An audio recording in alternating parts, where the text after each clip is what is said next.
escoitábamos cursos que están destinados sobre todo a galegos e galegas. Pois mira, eu son dunha zona moi próxima a Portugal, un pouco que estaba desfalando agora. De onde és, Paula? Eu son de Sanabria, na provincia de Zamora, o que pasa que son dunha zona galego-falante. Sí. Estamos lindando con Portugal, temos moitas costumes parecidas, pero eu sempre tiña esa traba que decíades vos, de que non entendía os portugueses porque falaban moi rápido, porque non lles entendía o acento. Decidín ir a Porto a estes cursos un pouco por eso, por verme capaz de estar inmersa nun contexto lingüístico que creía tan próximo, pero que me creaba un pouco de vergoña, o mellor, non? Pois non ser capaz de expresarme con eles sabendo que a lingua que temos é moi parecida. Ademais, tal como están organizados, pois hai unhas horas de clases de lingua como as entendemos habitualmente, pero toda semana unha clase de lingua. Sí, claro. Ademais era ese, outros factores é que era unha oferta moi especial, porque tiñamos clase pola mañá cunhas profes maravillosas. Despois das tardes podías continuar facendo os deberes que se mandaban, que tamén nos mandaban deberes, e tiñamos un espacio de lecer, no que descubrir o Porto dunha forma totalmente diferente a como podes descubrila por ti mesma. E escoitando e falando portugués. O que pasa é que estamos falando do son, da fonética, que decía Valentín, que aí podemos atopar as diferenzas a pesar de que nos podemos expresar sin ningún tipo de problema con eles, pero tamén no léxico, nas palabras. Espantoso, por exemplo, non? Unha palabra que non significa o mesmo en galego que en portugués. Hai moitas palabras así. Bueno, expliquemos o de espantoso, porque igual estou equivocado, Valentín. Sí, é así mesmo. Espantoso en Portugal é algo bon, é algo que causa espanto. E en español é algo negativo.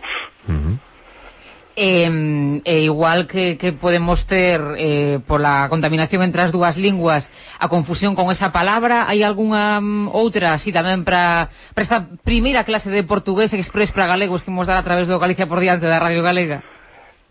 Paula pode comentar, mas hai un exemplo típico que é bon non cometer o erro. A palabra pila, que en español ten un sentido de batería para meter nunha lanterna, pila en Portugal é o mesmo que penis. O órgano sexual... Non pedir pilas nunha loxa, nunha tenda. Entrar nun sitio e pedir unha pila grande non é unha boa idea. Ti ese erro non o cometeches, non, Paula? No, pero porque se me avisaran, E aparte de espantoso, pila, palabras que en galego significan unha cousa, en portugués outra. Presunto, non? O presunto. O presunto tamén, efectivamente. Lembrades aquel grupo que se chamaba Presuntos Implicados. En Portugal, claro, provocaba moito riso porque era peculiar, sí. Pero que máis nos guste a fonética. Sí, Valentín, igual podías, non sei, axudarnos un pouco para prepararnos xa para esa semana de agosto no Porto, nos cursos de Aporto, ir xa pois con algo de traballo feito.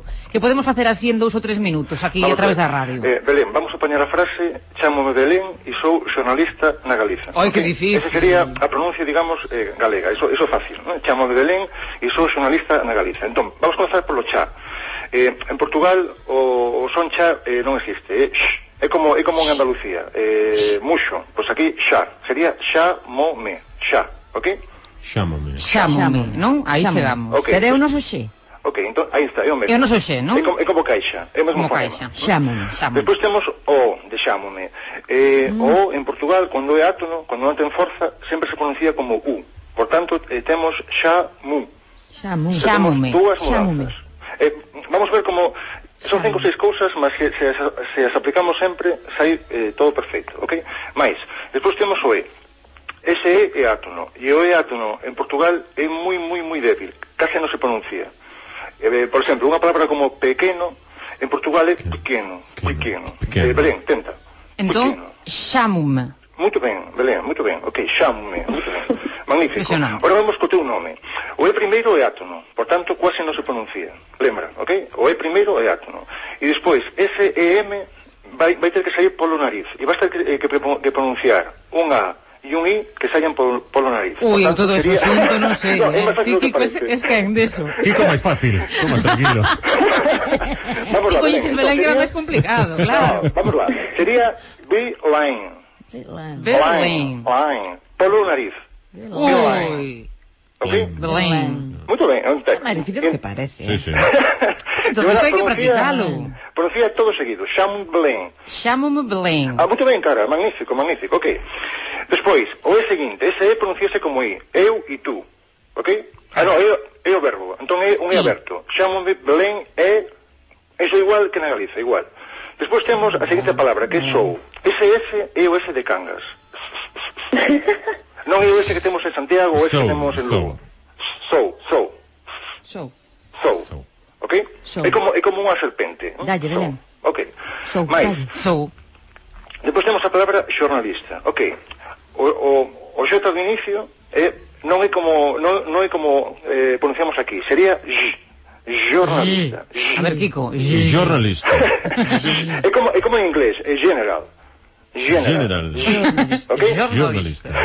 Muito ben. Ou é como os argentinos. Yo soy. Ok. Muito ben. Despois, o primeiro, como é átono, pasa para U. Entón teríamos jornalista. Ok. E o S de lista, como está no final da sílaba, é como encaixa. Jornalista. Muito ben. Jornalista. Muito ben. Magnífico. Ok. O na queda como está. E oramos con Galiza. Galiza ten unha pequena dificultade, que é o celta. Ten varias, pero... concreto... ten varias, ten razón. Mas, bueno, en termos lingüísticos eu ten unha, felizmente. Bueno, eu ten varias tamén, vamos a esquecer o tema. Entón, a letra Z. Esta letra ten a súa dificultade. Esta letra é como o son que fai unha abella. Galiza. Na casa estarán todos facendo iguales, A todo isto se está conectando isto a Radio Galega, Galiza. Ok, entón, Belén, o tema sería agora. Sí. O que antes era chámome Belén e sou xornalista na Galiza, agora sería chámome Belén e sou jornalista na Galiza. Vamos lá, tenta. Chámome Belén e son jornalista na Galiza. Meu Deus, cara, espectacular. Un profesor que anima, así eu creo que aprendemos todos portugués. Medio punto xa homologado, Valentín. Paula, ti xa eres quen de facer isto e moito máis, claro. Bueno, sí, mas isto é fundamental. O tema da pronunciación a min foi o que máis me costou, que conste, pero bueno, que como estás aí tes que aprender sí ou sí, pero senón non te entendes. Pero as profes dos cursos a Porto son tan animosas como Valentín tamén, non? Máis ainda. Sí que son animosas, sí que ademais nos animaban moitísimo porque elas tampouco coñecían a proximidade da lingua e era moi curioso ver como íbamos aprendendonos delas e elas de nos. Foi unha experiencia moi interesante, sí. Que ben, que bonito. Bueno, cando podemos inscribirnos nos cursos? Durante todo este mes e o mes próximo, e comezaríamos o día 1 de agosto. Son 4 cursos de unha semana cada un. E o prezo? O prezo é de 150 euros e para desempregados, para xubilados, sería ou para estudantes de 120. Ah, pues está ben.